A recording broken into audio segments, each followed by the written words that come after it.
Video games were designed to make us feel happiness, anger, excitement. But some video games were designed to make us feel scared, anxious, a lingering dread that hovers over the player wherever they go in the game. The atmosphere you feel when walking around the game is also known as the game's ambience.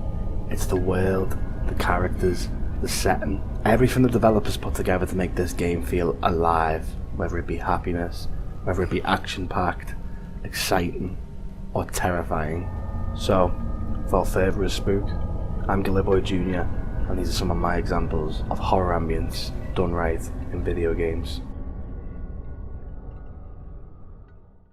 So, it's 2008, and Call of Duty's really starting to come into its own, and Treyarch were developing a first-person shooter game by the name of Call of Duty World at War. The game takes place in World War II, and for the most part the campaign is great. It's a narrative focusing on the Eastern Front of World War II, involving America, Japan, the Soviet Union, and Nazi Germany. So you play through the game, you topple Nazi Germany, everything's great, you feel amazing. What can happen next? What have Treyarch possibly put into this game that could possibly make you feel dread? So upon completing the final mission of Call of Duty World at War, you're greeted with this cutscene.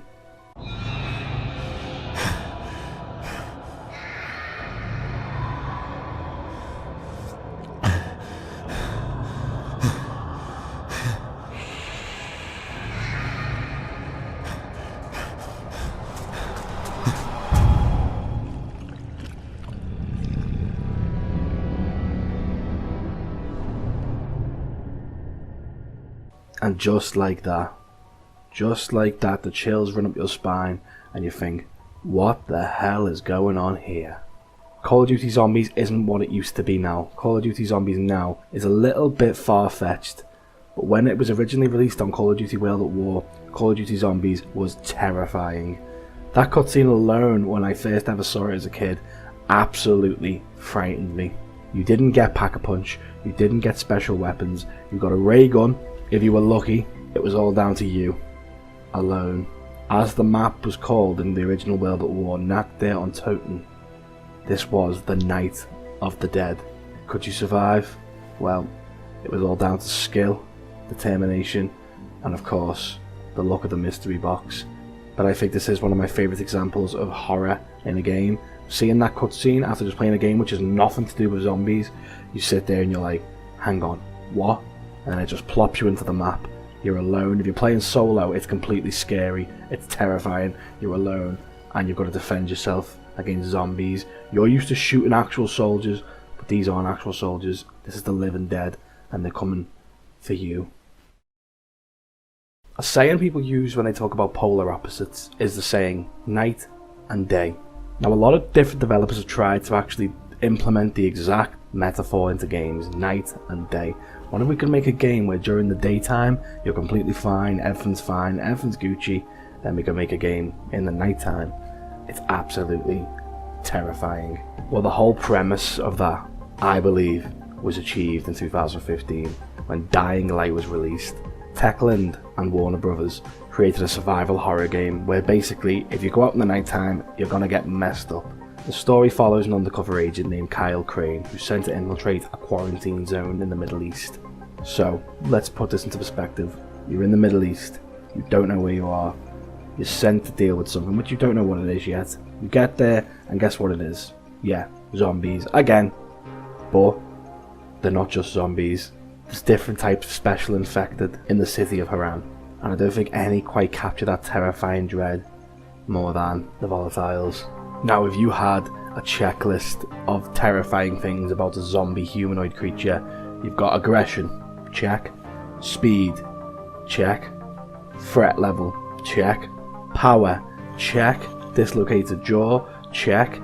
Kinda human looking so it's scary, check. Assimilates people in a horrifying way, check.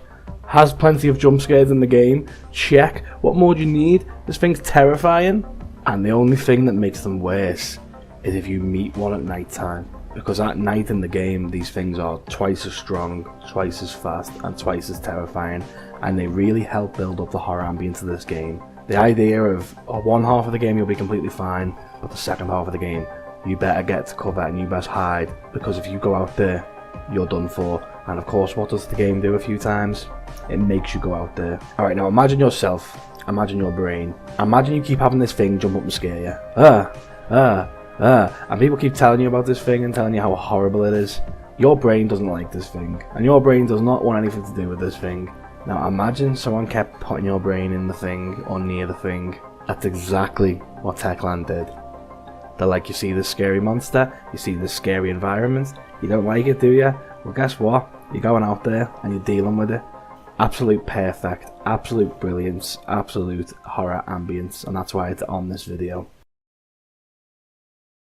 Now, you know how a game's really, really horrific? When you don't even have to play the game to know that it's horrific. This next game I actually watched someone play. I never actually played it myself. My brother mentioned it to me. I went and watched someone play it, and a really good horror game sticks with you. It's like glue. I find that my favourite kind of horror in general is something that makes you sit back after it or hearing about it and go, oh my god. It gives you like this existential dread that kind of hangs over you. Like, what if that did happen? Or how would I deal with that situation? And you sit and you think about it, and next thing you know, you're 200 hours deep into conspiracy videos, and you're 300 hours deep into crying deeply into a microphone and recording it for YouTube. 10-hour version coming soon, by the way. But the game I'm talking about is SOMA.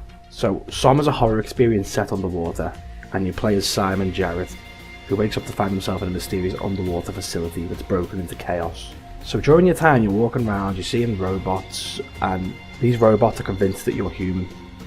So just me saying convinced that you're human should tell you that you're not. So guess what? You aren't. You're a robot yourself. The actual Simon Jarrett is dead. They found a way to uplink people's consciousness into bodies, and the whole game you're told that there's this higher, better place to go to.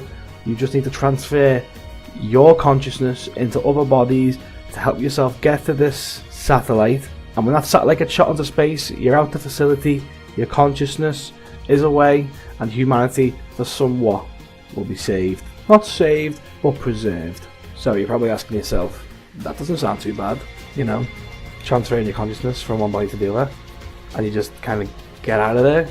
But no, of course it's not that simple, because it's horror. And it's not just horror, it's ambience horror. There's a point in the game when you transfer your consciousness, and you can still hear and see the last body that you were just in. And it's at this point that it hits you like a brick. It didn't hit me like a brick, but whoever's playing the game, it hits you like a brick. You aren't transferring your consciousness.